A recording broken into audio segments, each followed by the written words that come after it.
Bonjour à tous et à toutes, j'espère que vous allez bien. Aujourd'hui on parle le 9 avril 1940, jour de l'invasion du Danemark.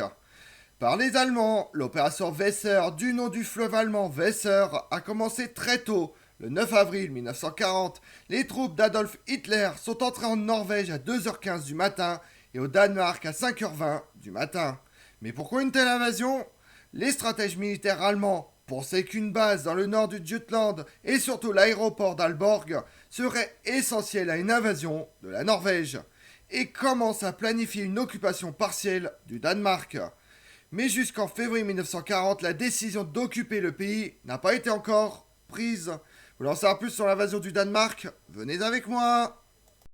Le Danemark et l'Allemagne concluent un pacte de non-agression le 31 mai 1939. Le pacte stipulait que le royaume de Danemark et l'empire allemand ne se prêteront en aucun cas à la guerre ou toute autre forme de pouvoir. Le traité a été signé entre le ministre danois des Affaires étrangères, P. Munch, et le ministre von Ribbentrop pour une période de 10 ans avec possibilité de prolongation. Le protocole additionnel du pacte stipule que la politique générale de neutralité du Danemark n'est pas affectée par le pacte. Ce point a été ajouté à la demande danoise pour s'assurer que le Danemark puisse maintenir ses échanges avec la Grande-Bretagne en cas de guerre entre l'Allemagne et la Grande-Bretagne. Conscient de la menace que les Alliés faisaient planer sur son approvisionnement en minerais de fer, Hitler ordonne à l'OKW de se lancer dans un plan préliminaire concernant l'invasion de la Norvège dès le 14 décembre 1939. Le plan préliminaire avait pour nom de code Studi Nord et ne faisait appel qu'à une seule division. L'occupation du Danemark n'a jamais été un objectif important pour le gouvernement allemand. La décision d'occuper leurs voisins nordiques fut prise par la suite pour faciliter l'invasion de la stratégiquement plus importante Norvège et aussi comme moyen de contrer une probable campagne britannique en Norvège. Pour contrecarrer, à titre préventif, une intervention franco-britannique, envisagée dès son entrée en fonction par le nouveau président du Conseil français, Paul Reynaud.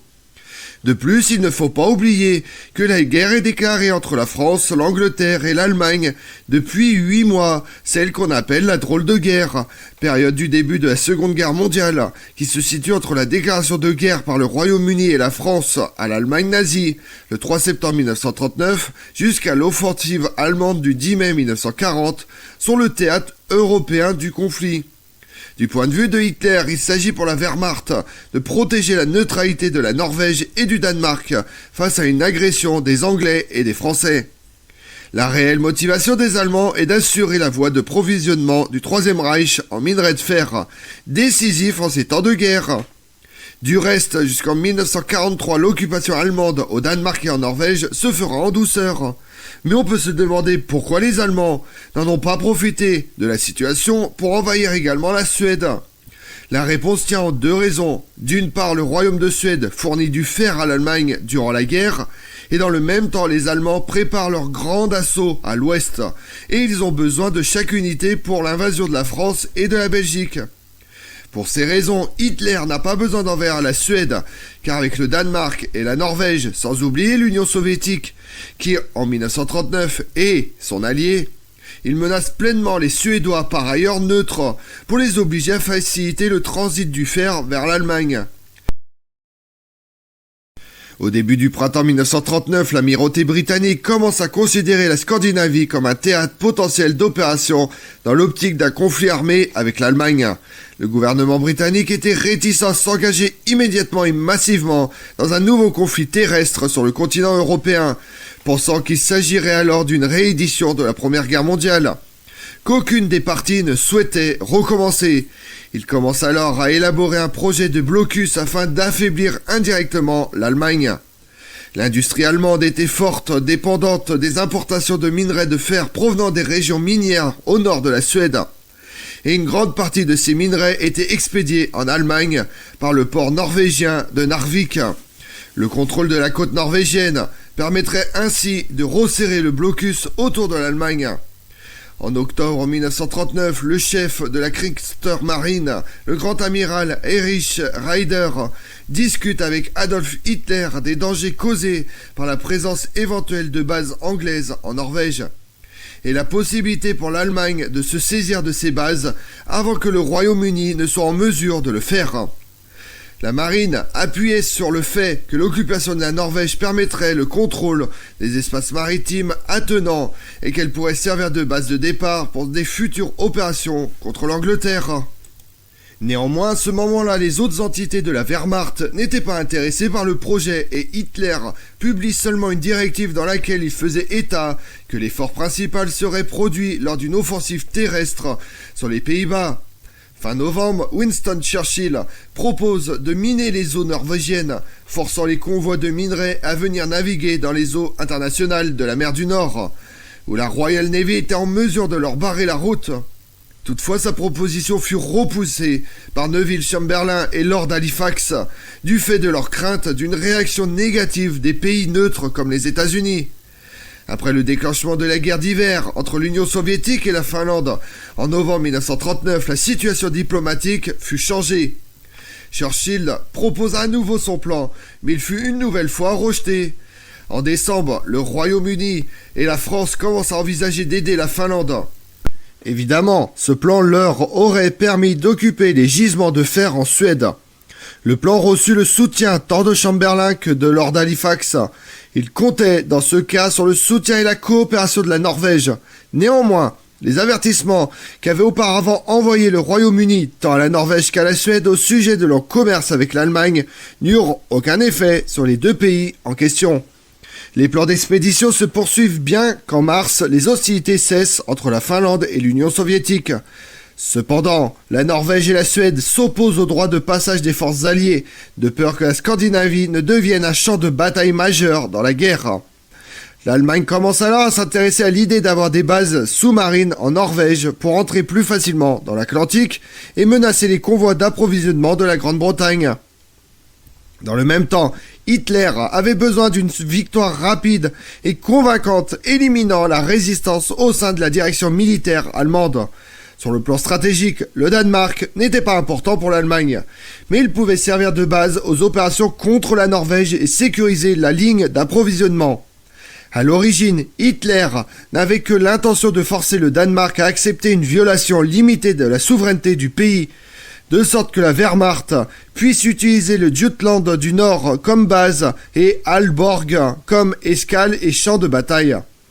Le 1er mars 1940, Hitler publie une directive prévoyant l'invasion de la Norvège et du Danemark. Le 5 mars 1940, le général Leonard Capuch reçut le commandement de l'invasion du Danemark. Le 5 mars 1940, le général Leonard Capuch est nommé commandant en chef des opérations contre le Danemark. Le haut commandement allemand prévoyait un assaut conjoint contre le Danemark pour envahir le pays aussi rapidement que possible avec un assaut aéroporté sur les aérodromes d'Aalborg et un débarquement d'infanterie à Copenhague, en plus d'un assaut simultané sur la péninsule du Jutland. Le 2 avril 1940, Hitler fixe la date de l'attaque au 9 avril 1940. En 1937, il était évident pour le gouvernement danois que la défense devait être modernisée et élargie pour dissuader son voisin allemand de l'attaquer. La même année, une expansion de l'armée a été décidée.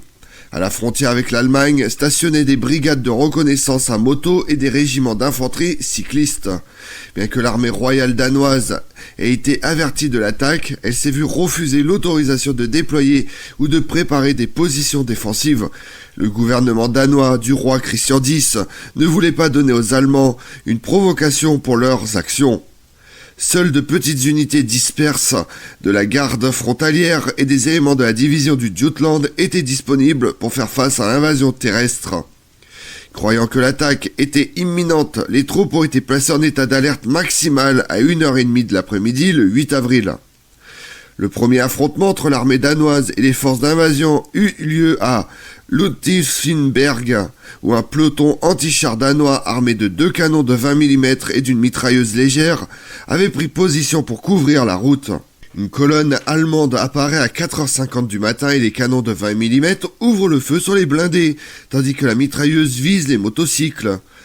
Un incendie s'est déclaré dans une grange voisine, remplissant l'air de fumée et entravant l'avancée allemande. Finalement, le peloton anti-char fut forcé de se replier sur Aerberga. À environ 1,5 km au nord, un peloton de cyclistes a préparé la défense d'un pont ferroviaire, mais les tirs des voitures blindées et des avions de chasse ont forcé les Danois à battre en retraite devant les Allemands, et un tiers d'entre eux ont été capturés. Les Allemands perdent 2 voitures blindées et 3 motos, tandis que les Danois perdent 1 mort et 1 blessé. Une autre colonne allemande atteint Hunkhorp, à quelques kilomètres à l'est, à 5h30 du matin. Ils sont tombés sur un barrage routier réalisé avec du matériel agricole, mis en place seulement 20 minutes plus tôt par 34 soldats danois. Les Danois détruisent les 3 automitrailleuses de tête, les forçant à se retirer. Les Allemands installent un canon de 37 mm à 300 mètres de distance, mais ils ne parviennent à tirer qu'un seul coup avant d'être mis hors de combat par 2 obus de canon de 20 mm. Un combat au corps à corps s'ensuit, au cours duquel un Danois fut tué et 3 blessés, dont un mortellement. Avec un soutien aérien, la centaine d'Allemands ont réussi à encercler et à capturer l'unité danoise à 6h15 du matin. Les pertes sont relativement faibles en raison de la courte durée de cette campagne d'invasion qui a duré 2 heures. Le Danemark déplore 26 morts, 20 blessés sur les 2400 soldats engagés au front sur les 2 heures, alors que les Allemands déplorent 20 morts et 30 blessés. Durant l'occupation, le Danemark est théoriquement redevenu neutre, mais le roi demeure un symbole de ralliement des Danois. Et pendant ce temps-là, dans le monde, le 26 janvier 1940, les États-Unis résilient le traité de commerce et de navigation conclu avec l'Empire du Japon en 1911. Le Japon dépend alors des États-Unis pour 90% de ses besoins en fer, 91% de sa consommation de cuivre et 60% de son alimentation en pétrole. Le 18 février, au Paraguay, le président José Felipe Escarabia abroge la constitution de 1870 et impose une dictature. Comme on l'a vu, le Danemark capitule au bout de 2 heures, sous la menace de voir sa capitale, Copenhague, bombardée. Les Norvégiens, soutenus par 12 000 soldats anglais et français, résistent jusqu'au début de juin. Le 10 mai, les troupes allemandes lancent une attaque dévastatrice contre la France, les Pays-Bas et la Belgique. Le 9 avril 1940, l'Allemagne a envahi le Danemark, mais elle n'a pas traité ce pays en vaincu ou en ennemi. Il y avait plusieurs raisons à ce traitement moins sévère, parce que son armée et sa marine étaient si petites que le Danemark n'a pas combattu. L'invasion et les Danois étaient perçus comme faisant partie de la race aryenne. Donc les dirigeants allemands ont décidé de laisser le gouvernement du Danemark continuer à fonctionner normalement. L'Allemagne a permis au Danemark de garder son roi, son gouvernement et son armée. Je vous remercie d'avoir suivi cette vidéo en ma compagnie. Si vous voulez connaître mes autres vidéos, retrouvez-moi sur ma chaîne YouTube Tout sur l'Histoire avec Damien, mais également sur les réseaux sociaux, Twitter et Instagram, Histoire Damien. Et pensez à liker, commenter et vous abonner. Je vous remercie à tous.